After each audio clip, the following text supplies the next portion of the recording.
Okay,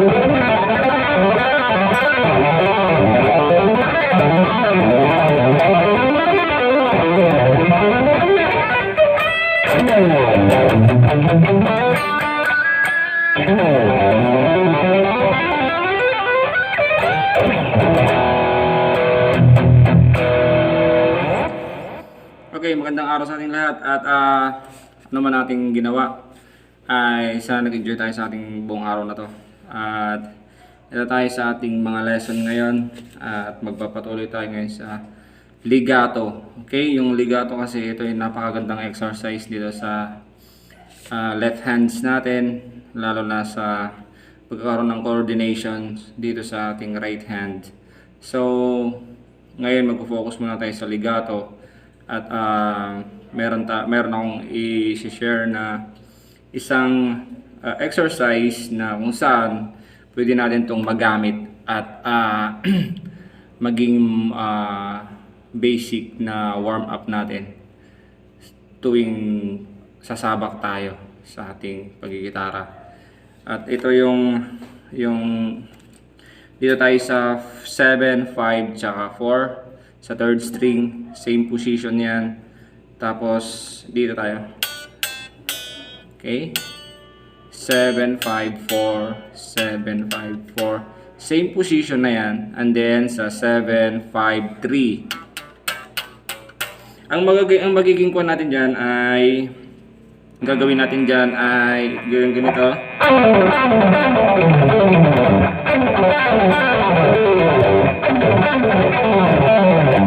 Gagawin natin dyan ay lalagyan natin siya ng pull off sa dalawang beses. Yan.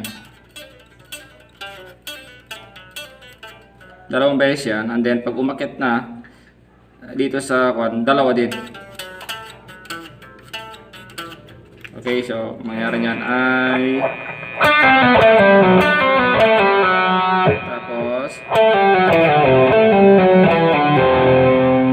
tapos dalawa din. Okay, so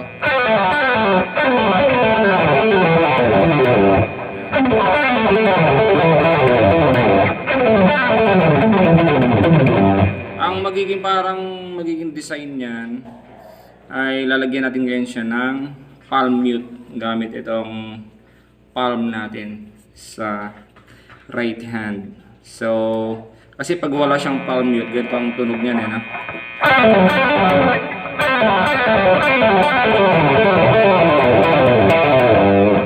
Yan. Mayroon siyang para sa parang dynamics yung kulang doon. Pero pag linagyan kasi natin siya ng palm mute, magkakaroon ngayon siya ng dagdag na dynamics na so mararamdaman talaga natin yung impact tsaka bawat pull off natin ay talagang maririnig natin yan. So ganito yung may pull off, no?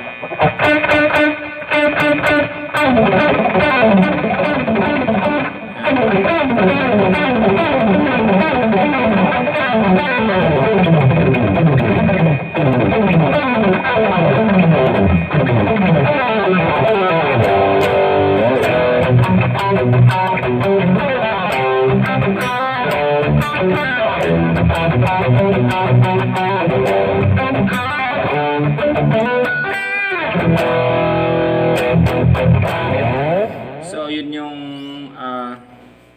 ating lesson ngayon. At gawin natin siyang slow na slow. As in, sa first kasi doon tayo mahirapan eh. Pag yan, yan, tapos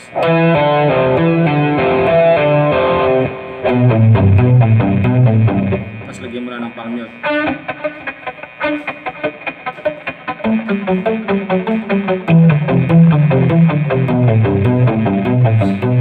Yun yung gagawin natin sa ating exercise ngayon.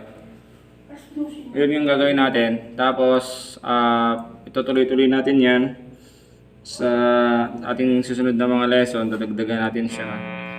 Parang ito yung next na lesson natin eh.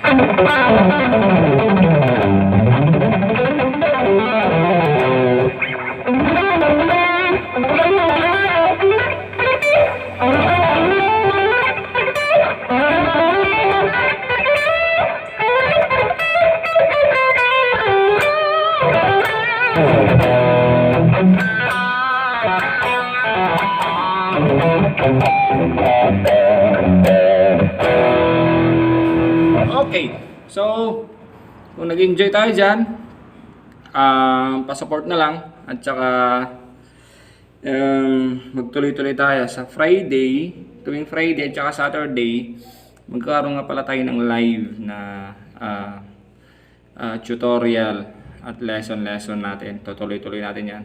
Hindi lang siya hindi siya naging possible nung last na week kasi nga marami akong ginawa, kaya hindi ako nakapag-live. So, itutuloy natin yan ngayong darating na Friday or Saturday.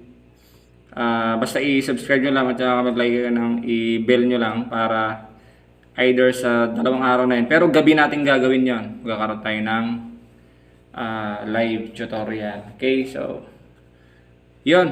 Enjoy natin yan. At saka comment kung meron kayong i-comment dyan. Sige lang. Okay. So, God bless sa ating lahat.